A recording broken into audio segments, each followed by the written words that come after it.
Bonjour frères et sœurs, que le Seigneur vous bénisse. Très heureux de vous retrouver encore pour ce moment autour de la parole du Seigneur. Je vous invite à ce que nous puissions aller dans le livre de Philippiens pour introduire ces moments ce soir. Philippiens 1 au verset 21.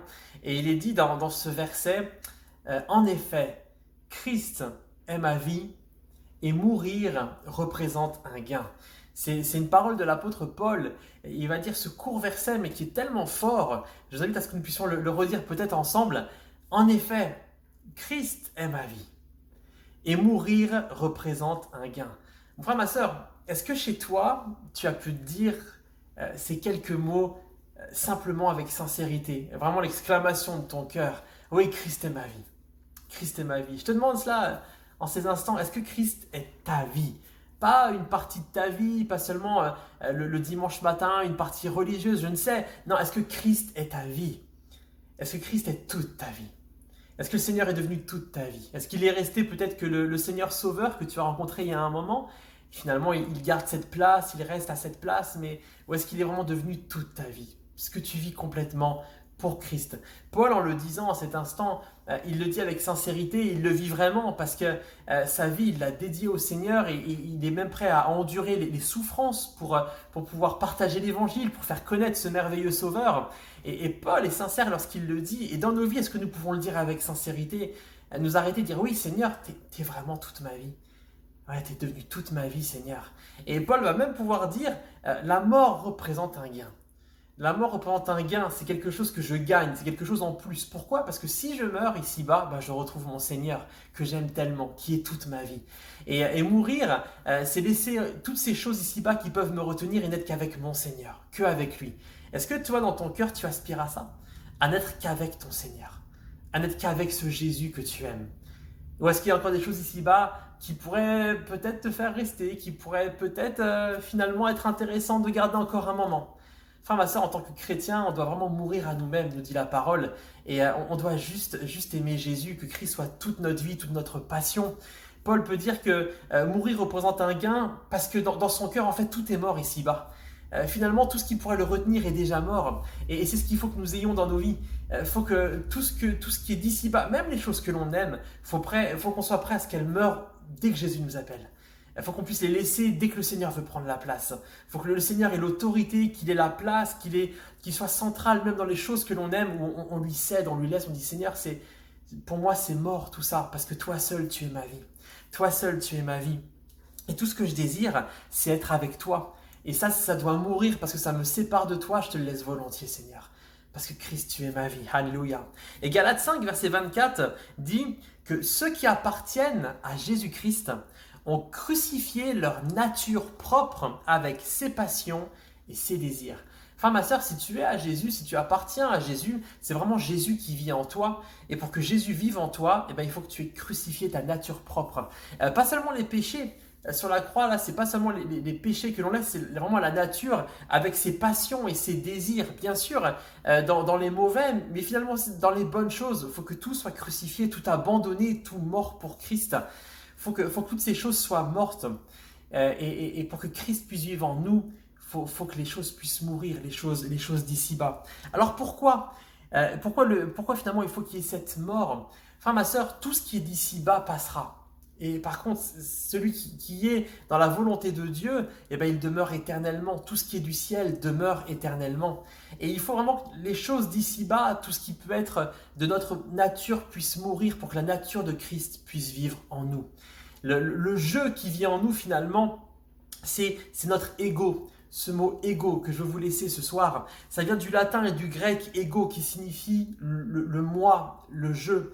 Et ce mot ego a donné un mot qu'on connaît bien et qu'on n'aime vraiment pas chez les autres personnes, c'est celui qui est égoïste. C'est l'égoïste. Et parfois, on peut être égoïste avec le Seigneur, c'est-à-dire faire passer nos propres passions, nos propres envies avant le Seigneur. Enfin, ma sœur, nous ne devons pas être égoïstes avec le Seigneur. Le Seigneur n'a pas été égoïste envers nous. Il est venu, il nous a aimés, il nous a sauvés, n'est-ce pas? C'est merveilleux. Et nous ne devons pas être égoïstes, c'est-à-dire faire passer le jeu avant le Seigneur. Il est même dit, vous pourrez le lire chez vous dans 2 Timothée 3 au verset 1, il est dit « Sache que dans les derniers jours surgiront des temps difficiles. Au verset 2, il est dit « Car les hommes seront égoïstes ». Et nous lirons le reste du passage après, mais l'apôtre là commence par la Timothée et lui dit tout de suite « Les hommes vont devenir égoïstes ». Les temps seront difficiles, pourquoi? Parce que les hommes sont devenus égoïstes. Enfin ma sœur, les temps difficiles sont liés à cela. Les hommes sont devenus égoïstes. Ils ont fait passer le jeu en premier. Et ce qui est absolument terrible, c'est que ici Paul ne parle pas à des inconvertis, à des gens du monde où on peut, finalement, ils n'ont que le monde et que ce que le diable leur met à cœur de s'élever par les gloires de ce monde. Non, Paul ici, il parle de chrétiens. Paul ici, il parle de frères et de sœurs en Christ. Et ces frères et sœurs en Christ sont devenus égoïstes. Et il y a un risque dans ta vie de chrétien que le je reprenne le dessus, que le moi reprenne le dessus, que le ego reprenne le dessus, même dans ta vie avec le Seigneur, que Christ finalement ne soit pas toute ta vie, parce qu'il ne passera pas en premier à chaque fois, mais tout n'est pas mort en toi, tu n'es pas prêt à tout laisser pour le Seigneur. Et le mot égoïste ici, les hommes seront égoïstes, c'est le mot philotos, qui veut dire amour de soi-même. Amour de soi-même. Enfin ma sœur, on ne peut pas s'aimer soi-même en centrale, en priorité et aimer le Christ tel que Paul le décrit ici. Christ est ma vie, Christ est mon amour, Christ est le centre. Et donc ce mot philotos veut dire amour de soi-même et veut dire aussi trop absorbé par son propre intérêt. Trop absorbé par son propre intérêt. Qu'est-ce qui t'intéresse le plus? Est-ce que Christ est ta vie? Est-ce que l'intérêt de Christ c'est toute ta vie, c'est toute ta passion, cet amour qui fait brûler, c'est cette envie de Christ et d'être justement dans cette mort à tout le reste tellement Christ a toute la place? Est-ce que c'est cela pour ta vie? Le terme, la définition de égoïsme dans le dictionnaire français, c'est un attachement excessif porté à soi-même et à ses propres intérêts au mépris des intérêts des autres. Est-ce que finalement, il y a du mépris parfois pour les intérêts de Christ dans nos vies parce que nous faisons passer nos propres intérêts avant? Est-ce que Christ a toujours la première place? Est-ce que c'est vraiment cette vie où ça ne l'est qu'à peu près parce que certains de nos intérêts passent encore en priorité? Enfin ma sœur, un égoïste ne peut pas mourir à lui-même parce que justement lui-même c'est le centre. Et il ne va pas se suicider, il ne va pas se tuer, c'est lui le centre. Alors il ne peut pas mourir à ce qu'il est parce que c'est toute sa passion, c'est tout ce qui est au centre. Et l'égoïsme, j'aime envie de dire que l'égoïsme, c'est une religion. Certains aiment leur vie religieusement.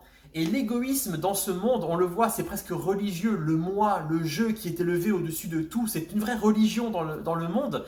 Mais l'égoïsme, on le voit ici comme Paul dans le livre de 2 Timothée le dit, c'est des chrétiens qui deviennent égoïstes. L'égoïsme s'attaque aux chrétiens.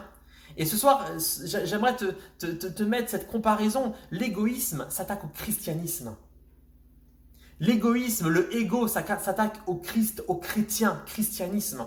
Et l'égoïsme veut prendre le dessus sur le christianisme afin que le je reprenne la place qu'a pris Jésus lorsqu'il t'a sauvé. Ou que peut-être il n'a jamais pris et qu'il doit prendre ce soir si tu veux être vraiment un chrétien tel que le Seigneur le désire pour ta vie. L'égoïsme combat le christianisme. Dans cette guerre de religion, on parle beaucoup de guerre de religion, mais cette religion de l'égoïsme, on n'en parle pas beaucoup, elle est cachée, elle est dans le cœur des personnes et pourtant elle est destructrice pour l'œuvre de Christ dans les vies.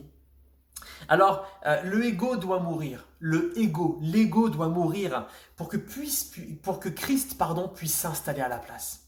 L'ego doit mourir. Tout ce qui passe en jeu avant le Seigneur doit mourir, à chaque fois. Le Seigneur est le Maître, le Seigneur est le Sauveur, mais il est aussi le Seigneur. Et la volonté du Seigneur passe avant notre volonté propre. Notre ego doit mourir, mon frère, ma sœur. Tu dois quitter cette religion de l'égoïsme. Tu dois quitter cet égoïsme dans ta vie qui fait passer ta vie, ton je, ton moi, avant le Christ, dans ton christianisme. Et c'est alors seulement que tu pourras dire « Oui, Christ est ma vie ». Est-ce que tu peux le dire en cet instant « Christ est ma vie » ou finalement « Je suis ma vie, je vis ma vie ». J'aimerais vraiment que ce soir, lorsqu'on arrêtera ces moments, à la fin de ces courts moments, tu puisses vraiment avoir ce moment de dire « Oui Seigneur, tu es vraiment ma vie. Tu es vraiment ma vie. Je le prends en considération ce soir. Je le veux dès maintenant. Christ soit ma vie, soit ma passion, plus que moi-même. Plus que moi-même. » L'objectif du chrétien, c'est d'être christocentriste. C'est-à-dire de mettre le Christ au centre de toute chose. L'objectif du chrétien, c'est d'être christocentriste. Et pour y arriver, on doit vaincre ce qui lui est opposé, ce qui lui est contraire. C'est l'égoïsme, c'est le jeu. Quand le Christ est au centre, il prend la place, le centre, il est vraiment à la base et le centre de toute chose, il est la pierre angulaire sur laquelle on bâtit. Si c'est l'égoïsme, alors c'est l'ego qui est au centre, qui est à la base, et c'est là-dessus que tu construis. Pour être christocentriste, il faut enlever le moi au centriste, le jeu au centriste. Et c'est ce que le Seigneur désire pour ta vie ce soir. Et finalement, le Seigneur a donné une recette, il a donné des commandements dès le début. Vous connaissez bien Exode 20, on a 10 commandements. Et les 10 commandements, finalement, ils ne sont jamais tournés vers le jeu. À chaque fois que ça parle de la personne, c'est pour dire améliore ceci, change cela. Pourquoi ? Pour être meilleur pour les autres, pour être meilleur pour le Seigneur. Et c'est toujours tourné donc soit vers Dieu ou vers le prochain. Ce n'est pas fait pour t'élever toi-même, mais c'est fait pour donner une construction qui soit à l'inverse de l'ego. Ne désire pas ce qu'a ton prochain. Ne te place pas au-dessus de Dieu. Ne sois pas voleur, ne sois pas menteur. Ne nourris pas le jeu, le ego, mais nourris ta vie des bonnes choses de Dieu afin de pouvoir bien vivre ta vie selon le Seigneur, parce que le jeu est mort. Et dans Matthieu 22, versets 36-39, Jésus même va le rappeler. On va lui demander, Maître, quel est le plus grand commandement, le grand commandement de la loi ? Et Jésus lui répondit, tu aimeras le Seigneur ton Dieu de tout ton cœur, de toute ton âme et de toute ta pensée. C'est le premier et le grand commandement. Et voici le second qui lui est semblable. Tu aimeras ton prochain comme toi-même. À aucun moment, il est dit de nous aimer nous-mêmes. Dieu nous a aimés. Et nous devons aimer Dieu et aimer notre prochain en retour. C'est à Dieu de nous aimer et de mettre sa nature en nous. Et nous devons aimer notre prochain et aimer Dieu. Et c'est le commandement que Dieu nous laisse. Ne t'aime pas toi-même. Pourtant, tu as Christ qui vit en toi. Mais justement, ne t'aime pas toi-même au point d'aimer ta vie. Celui qui voudra sauver sa vie la perdra. Et celui qui perdra sa vie à cause de Christ la gagnera, la gardera. Frère, ma sœur, il faut que le Christ soit vraiment le centre et que ses commandements soient au centre. Il faut que Dieu il soit le centre de ta vie et que ton prochain aussi, la volonté de Dieu pour le prochain soit au centre de ta vie. Alors je te demande ce soir, qui est au centre de ta vie, de tes préoccupations, de tes projets? Est-ce que tu es plus égocentriste que christocentriste? Est-ce que tu es peut-être trop absorbé par ta vie, par ton propre intérêt, par la construction des choses d'ici-bas, pour que tu négliges Dieu? Frère, ma sœur, si Dieu en permanence, tu ne le places que dans le plus tard, Seigneur, plus tard j'aurai du temps pour prier, plus tard j'aurai du temps pour te servir, plus tard j'aurai du temps pour évangéliser, plus tard j'aurai du temps pour arrêter mon péché, plus tard j'aurai du temps, je te donnerai du temps, mais là j'ai envie de donner du temps à mes passions, à ce que j'aime, au jeu, à moi. Si Dieu n'a de la place que dans le plus tard, c'est qu'il n'existe pas dans le maintenant de ta vie. Si Dieu n'a de la place que dans le plus tard, c'est qu'il n'existe pas dans le maintenant, et donc il n'est pas avec toi. Il t'attend dans le plus tard, dans la place que tu lui laisses, dans la place que tu voudras bien lui donner. Mais qui sait combien de temps va durer ton plus tard? Est-ce que tu sais seulement si demain tu seras encore présent? Et que se passera-t-il quand tu seras devant le Seigneur? Et lorsqu'il te demandera, mais est-ce que j'ai été ta vie? Que vas-tu lui répondre là, devant lui? Est-ce que tu pourras devant lui dire, mais mourir m'a été un gain pour te retrouver, Seigneur? Ou finalement, le Seigneur connaîtra ton cœur, lui qui sonde les reins, et il verra que c'est pas tout à fait ça. Parce qu'il n'était pas présent avec toi. Et quand le Seigneur il est présent, il n'est pas présent pour prendre la deuxième place, il est présent pour régner et être au centre de ta vie. Enfin, ma sœur, l'égoïsme, c'est vraiment quelque chose qui est terrible pour nos vies de chrétiens, qui combat le christianisme, parce qu'en plus c'est le terreau favorable pour le péché. À partir du moment où il y a le jeu qui prend la place sur le Christ, alors le jeu va vouloir justement assouvir ses passions. On l'a vu, celui qui est à Christ, il crucifie sa nature et les passions, les désirs qui vont avec. Et les passions et les désirs t'attirent ici-bas, te font aller dans le péché plutôt qu'être auprès du Seigneur. Et il est important justement que cet égoïsme meure, parce que le péché, c'est un terreau favorable pour le péché. Le péché pousse dans l'égoïsme, il te pousse à faire des choses qui sont contre Dieu. Et on le voit, si vous reprenez chez vous le texte de 2 Timothée 3 qu'on a lu au début, il était dit donc que les hommes seront égoïstes. Il y a des temps difficiles parce que les hommes seront égoïstes. Et il y a tout un tas de péchés, de mauvaises choses qui est donné derrière et qui sont liées à l'égoïsme, qui partent de l'égoïsme finalement. Il est dit que les hommes sont devenus amis de l'argent. On parle de chrétiens encore. Les hommes deviennent amis de l'argent, fanfarons, orgueilleux, blasphémateurs, rebelles à leurs parents, ingrats, sacrilèges, insensibles, implacables, calomniateurs, sans frein, cruels, ennemis des gens de bien, traîtres, impulsifs, enflés d'orgueil, aimant leur plaisir plus que Dieu. Ils garderont, au verset 5, ils garderont la forme extérieure de la piété, mais ils en renieront la puissance. Et là, l'apôtre va même dire, éloigne-toi de ces hommes-là. Éloigne-toi de ces hommes-là. Mon frère, ma sœur, l'égoïsme te met en danger de toutes ces choses. Cela peut t'amener à être ami de l'argent, parce que tu vas vouloir plus d'argent pour ta vie d'ici-bas, plutôt que plus de Christ et l'abandon des choses d'ici-bas. L'égoïsme te rend fanfaron. Tu es fanfaron devant les autres, tu as de l'orgueil, tu es blasphémateur, tu es prêt à blasphémer contre Dieu parce que ta place est plus importante que la place de Christ dans ta vie. Tu peux être rebelle à tes parents, alors que le Seigneur a dit honore ton père et ta mère, parce que ta place prend même plus de place qu'honorer ton père et ta mère, ingrat, sacrilège, etc. Et il est même dit au verset 5, on l'a vu, que l'égoïsme te fait avoir une forme extérieure de piété. Tu te complais, tu te montres d'une certaine manière, mais tu n'as pas la puissance de la piété. Et la piété, ce mot ici, piété, c'est eusébéa, qui veut dire la révérence et le respect envers Dieu. La révérence envers Dieu. Il y a une forme extérieure de révérence envers Dieu, mais tu n'as pas la puissance. Tu n'as pas la puissance de Dieu dans ta vie. Tu n'as pas la puissance de l'évangile. Et le diable se plaît à ce que tu sois ainsi. À ce que tu aies une apparence de chrétien, mais que vu que tu es tellement le centre, tu n'as pas la puissance de Christ qui est en toi. Et si tu manques de puissance dans ta vie, si des choses ne se passent pas dans ta vie de chrétien comme tu le souhaiterais, demande-toi ce soir, demande-toi en cet instant, est-ce que le Christ est vraiment le centre pour qu'il puisse libérer toute sa puissance en moi? Tout ce qui est des choses d'en haut. Tout ce qui est des choses d'en haut. L'égoïsme t'obligera à manquer de respect envers Dieu. À un moment, tu manqueras de révérence, tu manqueras de respect envers Dieu, et donc tu pécheras contre Dieu. L'égoïsme te mettra ces péchés qui t'éloigneront du Seigneur et te feront manquer de révérence envers le Seigneur. Alors qu'à l'inverse, lorsque tu as du respect pour Dieu, que tu le mets à la première place, tu lui laisses la place dans ta vie, alors il peut agir et tu vois la puissance de Dieu, la puissance de la foi qui se manifeste en toi. Alors justement, ce soir, je t'invite à mettre Christ au centre. Et justement, à l'inverse de l'égoïsme, si Christ est au centre, alors c'est la nature de Christ, on l'a vu ensemble, qui agit en toi. Et il est dit dans Philippiens 2, versets 5 à 11, « Ayez en vous la pensée qui était en Jésus-Christ. Lui dont la condition était celle de Dieu, il ne l'a pas estimé comme une proie à arracher d'être l'égal de Dieu.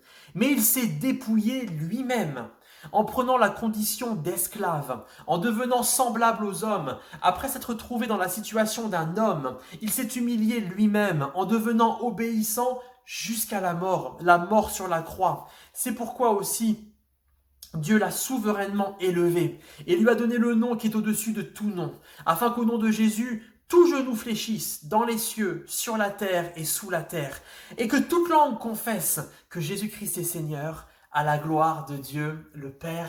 Amen.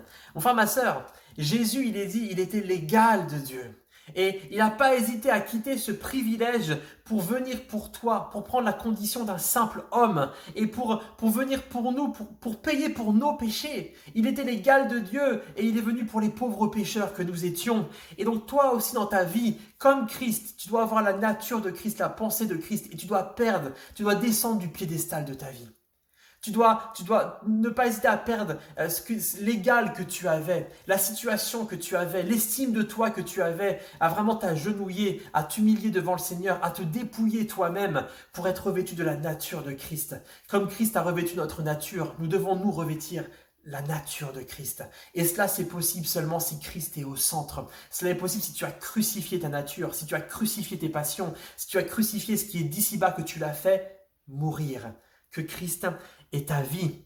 Et l'égoïsme veut élever l'ego par soi, veut élever l'ego. Et alors que Christ, il s'est humilié et il s'est dépouillé lui-même. Et c'est vraiment une démarche que tu dois avoir toi. Il faut que l'ego soit dépouillé. Il faut que tu dépouilles ton ego en cet instant. Il faut que tu humilies ton ego devant le Seigneur afin qu'il ait le contrôle. Et Dieu, comme le Seigneur comme Dieu a élevé Jésus, ben, Jésus finalement il t'élève. Il t'élève comment? La Bible dit qu'il a fait de nous un sacerdoce royal, une nation sainte, un peuple mis à part. Il te donne cette place du royaume, cette nature de Christ. Et alors tu es élevé en Dieu. Tu es abaissé ici-bas, tu laisses les choses d'ici-bas, mais tu es élevé en Dieu, dans la meilleure des places qui soit, la place éternelle, auprès du Seigneur. Alors je t'y invite vraiment ce soir à faire mourir l'égoïsme. J'aimerais te laisser cette petite pensée très simple, c'est que le christianisme finalement, c'est une religion monothéiste. Le christianisme, c'est du monothéisme. Il n'y a qu'un seul Dieu. Il n'y a la place que pour un seul Dieu. Et donc, dans ta vie de chrétien, il ne peut pas y avoir la place pour deux dieux. Dieu et toi. Tu dois être monothéiste. Et la seule manière de vivre un christianisme selon Dieu, qui va mettre Christ au centre, c'est que Dieu soit le seul Dieu. Que Christ soit ta vie, comme Paul pouvait le proclamer. Et pour cela, j'aimerais terminer par le texte de Philippiens 3, versets 8 à 12. Il est dit, et c'est un enseignement puissant par rapport à ce thème que nous avons vu ce soir, Christ est ma vie, faire mourir l'égoïsme. Il est dit au verset 8, « Et je considère même tout comme une perte. » Je reprends. « Je considère même tout comme une perte à cause du bien suprême, qu'est la connaissance de Jésus-Christ, mon Seigneur. À cause de lui, je me suis laissé dépouiller de tout et je considère tout cela comme des ordures. Pourquoi? Afin de gagner Christ et d'être trouvé en lui, non avec ma propre justice, celle qui vient de la loi, mais avec celle qui s'obtient par la foi en Christ, la justice qui vient de Dieu, qui est fondée sur la foi. Ainsi, je connaîtrai Christ, la puissance de sa résurrection et la communion à ses souffrances en devenant conforme à lui dans sa mort, pour parvenir d'une manière ou d'une autre à la résurrection des morts. Ce n'est pas que j'ai déjà remporté le prix ou que j'ai déjà atteint la perfection, mais je cours pour tâcher de m'en emparer, puisque de moi aussi, Jésus-Christ s'est emparé. Est-ce qu'on peut juste revoir ça ensemble? Mais je cours pour tâcher de m'en emparer, puisque de moi aussi, Jésus-Christ s'est emparé. Est-ce que Jésus s'est emparé de toi? Est-ce que Jésus, il t'a pris ainsi, il s'est emparé de toi, il t'a enserré, tu es totalement enserré, rempli du Seigneur, entouré du Seigneur. Christ est toute ta vie. Christ est toute ta vie. Et c'est tellement fort ce texte, je l'invite à le relire, Philippiens 3, verset 8. Ainsi, je connaîtrai Christ, la puissance de sa résurrection et la communion à ses souffrances en devenant conforme à lui dans sa mort. Frère, ma sœur, c'est vraiment ce que le Seigneur souhaite pour vos vies, que nous devenions conformes à lui. Et ce texte est tellement beau, puisque moi aussi, Jésus-Christ s'est emparé de moi. Alors je t'invite ce soir à vraiment considérer les choses d'ici-bas. Demande-toi si elles sont vraiment mortes, si elles sont mortes à Christ, si Christ a pris l'autorité, la royauté dessus. Réfléchis, demande-toi ce qui nourrit ton ego. Qu'est-ce qui nourrit ton ego plus que la nourriture qui nourrit Christ en nous? Est-ce que c'est Christ qui te nourrit ou est-ce que c'est ton ego qui est nourri dans ta vie? Et cela, il faut que tu le laisses. Il faut que ces choses meurent au nom de Jésus. Il faut que les choses meurent en toi. Et alors seulement, tu pourras dire que oui, Christ est ma vie. Christ est ma vie. Que le Seigneur vous bénisse. Que le Seigneur puisse, vraiment, le Saint-Esprit puisse remplir vos cœurs et que vous puissiez vraiment faire cette puissante déclaration. Priez pour cela chez vous. Oui, Christ est ma vie. Que cela devienne vraiment votre vie. Au nom de Jésus. Que le Seigneur vous bénisse. À très bientôt. Au revoir.